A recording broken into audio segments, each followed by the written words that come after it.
Ladies and gentlemen, we now go live to London, where the UK Prime Minister Keir Starmer delivers a speech post-cabinet Gaza meeting. President Trump.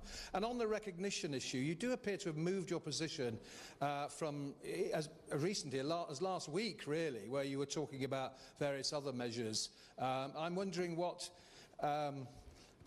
has influenced you into making what looks like a U-turn here on this issue? Is it pressure from the 250 or so MPs, most of whom are Labour? Is it pressure from inside your cabinet? We hear there are 7 cabinet ministers pressing you to push for recognising Palestine. Or is it President Macron, who, of course, lobbied you? He talked about it last Thursday about recognising the Palestine also at the UN General Assembly.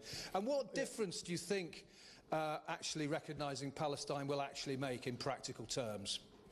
Thank you for those questions. Firstly, on the question of aid, I won't go into the discussions I had with President Trump yesterday. We had a long session in private.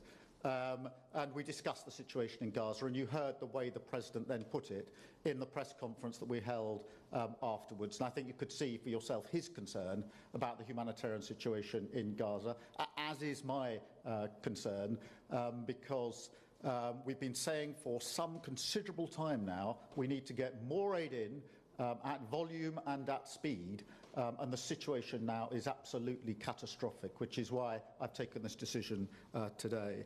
In relation to the two-state solution and the recognition of Palestine, this has been long-standing Labour Party policy. It was in our manifesto. We talked about the right of the Palestinians to recognition, and we've always said that would be part of the process, and that it would be an important part of the point at we thought it would have maximum impact. It's driven today by 2 things. Firstly, the context in the intolerable situation in Gaza, which is getting worse by the day, but also because of the concern that the very possibility of a 2-state solution is reducing, and therefore it is very important to be seen in that context as a very important contribution to what I hope will be an alleviation of the situation on the ground, because I'm acutely aware that what needs to happen urgently is that aid into Gaza at speed and at volume, and that ceasefire that can open the way for a political process. So this is a decision taken by this government in the context of today, and after a meeting with my cabinet just earlier this afternoon. On the question of the difference it will make, the reason we have announced this in the way we have in relation to the General Assembly in September is precisely because I want to ensure that this plays a part in changing the conditions on the ground, and making sure that that aid gets in, making sure that there is hope of a 2-state solution for the future. And therefore, I've always been interested in what is going to make a material difference. How can we work with our allies most effectively? And that's why this comes as a part of a peace plan that we've been working on for some considerable time, an 8-part plan, which I've already spoken to Germany and France about, and many other countries.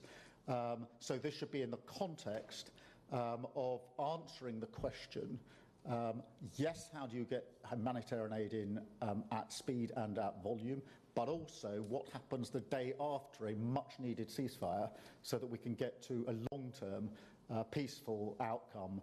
And I think that that is the context in which you should see the decision that I've made today. Can I go to David, PA, please? David. Yeah, thanks very much, Prime Minister. David Lynch from PA. In your statement just now, you've said that the UK will recognise a state of Palestine unless Israel takes steps to end the situation in Gaza and reach a ceasefire. That sounds like our recognition of Palestine is conditional. Why is that? And how confident are you that a ceasefire can be reached by September?